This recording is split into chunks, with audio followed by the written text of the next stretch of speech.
पाहताय प्रहार टीव्ही, सत्यमेव व्रतम। डॉक्टर रमेश तारक यांची जाहीर माफी मागून त्यांना दुग्ध अभिषेक घालून झालेल्या चुकीची दिलगिरी व्यक्त करत गळाभेट घेऊन मनातले मतभेद मिटवत पुन्हा एकदा मराठा आरक्षण आंदोलनामध्ये सक्रिय होण्याचं आवाहन केलं आहे। मनोज जरांगे पाटील यांना इतर सही आपण उपोषण करू अशा पद्धतीची विनंती केली होती। हे त्यांच्या लक्षात आल्यानं त्यांनी काल दिनांक 31 डिसेंबर 2025 रोजी डॉक्टर रमेश तारक यांची जाहीर माफी मागून त्यांना दुग्ध अभिषेक घालून झालेल्या चुकीची दिलगिरी व्यक्त करत गळाभेट घेऊन मनातले मतभेद मिटवत पुन्हा एकदा मराठा आरक्षण आंदोलनामध्ये सक्रिय होण्याचं आवाहन केलं आहे। मराठा आरक्षणाच्या आंदोलनातील समन्वयक असलेले डॉक्टर रमेश तारक हे मराठा आंदोलन म्हणून मनोज जरांगे पाटील यांचे उजवा हात समजले जात होते।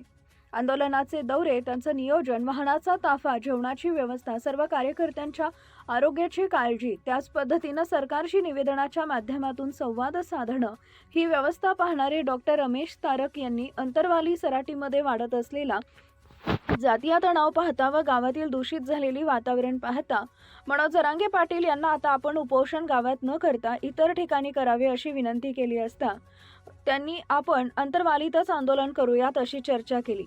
डॉक्टर रमेश नाईक यांनी सर्व अधिकारी व जिल्हा पोलीस अधीक्षक यांना निवेदनाद्वारे गावात उपोषणाला परवानगी देऊ नका अशी गावकऱ्यांच्या सह्या घेऊन निवेदन दिले होते। त्या अनुषंगानं बरेच वादसंवादाची चर्चा सोशल मीडियाच्या माध्यमातून निर्माण झाली होती।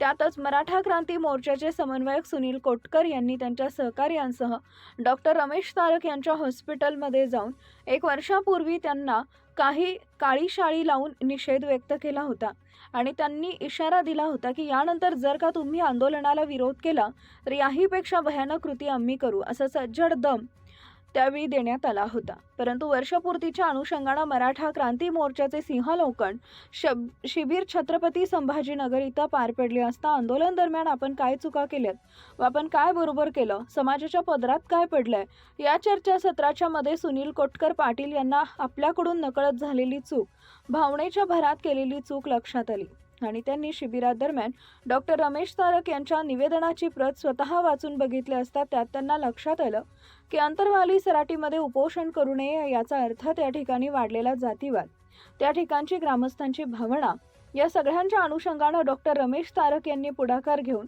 जिल्हाधिकारी जालना यांना निवेदन दिले होते की सदरील गावात उपोषणात करण्याची परवानगी देण्यात येऊ नये। म्हणून मनोज जरांगे पाटील यांना इतर सही आपण उपोषण करू अशा पद्धतीची विनंती केली होती। हे त्यांच्या लक्षात आल्यानं काल दिनांक 31 डिसेंबर 2025 रोजी डॉक्टर रमेश तारक यांची जाहीर माफी मागून त्यांना दुग्ध अभिषेक घालून झालेल्या चुकीची दिलगिरी व्यक्त करत गळाभेट घेऊन मनातले मतभेद मिटवत पुन्हा एकदा मराठा आरक्षण आंदोलनामध्ये सक्रिय होण्याचं आवाहन केलं आहे।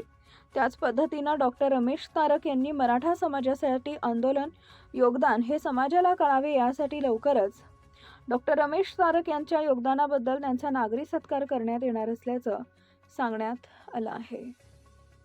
सर्व बांधवांना आजचा क्षण खरंच आनंदाचा आहे की माझ्याच चुकलेला जो एक बांधव आहे, जो रस्ता चुकला होता आणि त्याला जो गैरसमज झाला होता त्याचा गैरसमज आज खऱ्या अर्थाने दूर झाला आहे। मी त्यावेळेसही प्रतिकार करू शकत होतो पण मी प्रतिकार केला नाही, कारण मला माहिती होतं की सत्य समोर यायला वेळ लागेल आणि सत्य जेव्हा कळेल तेव्हा त्याचा पश्चाताप होईल। त्याच्यामुळे मी त्यावेळेस काही प्रतिक्रिया दिली नव्हती।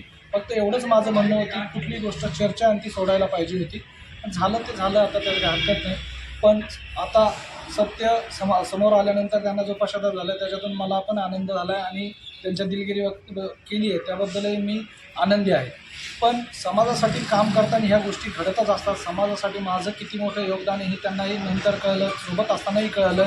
समाजासाठी मी जवळपास 12 ते 14 महिने दवाखाना बंद ठेवून समाजासाठी गाड्या, घोड्या, पैसा, कपडे, लते सगळे मी पुरवले सुरुवातीला आंदोलन उभा राहीपर्यंत। पण जेव्हा आंदोलन उभा राहिलं आणि आंदोलन मोठं झाल्यानंतर काही लोकांना ते त्रासदायक वाटायला लागलं माझा सहभाग आणि मग तो काहीतरी कारस्थान करून तुमचाच नाही बऱ्याच लोकांना आपला सहभाग नकोसं वाटायला लागला होता आणि मग ते बदनाम करून ते बाजूला करण्याचं हे झालं आणि मग ते गावातलं जे वातावरण ते जातीवादाकडे चाललं, गावातलं खेळीमेळीचं वातावरण बदलालं आणि ते कुठंतरी मला वाटलं की हे चुकीचं होतं। आंदोलनाची जागा कधीही ही शासकीय कार्यालयासमोर असावी, कुठल्या गावात किंवा कुठल्या मंदिरात नसावी।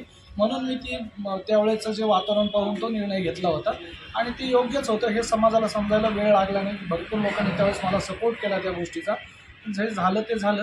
आपण इथून पुढे जे समाजासाठी काम करत होतो ते करत राहू आणि करत राहणार आणि त्यांच्यासोबत खांद्याला खांदा लावून आपण समाजासाठी काम करत राहू.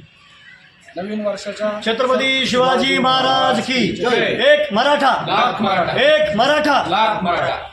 नवीन वर्षाच्या सर्व समाज बांधवांना खूप खूप शुभेच्छा.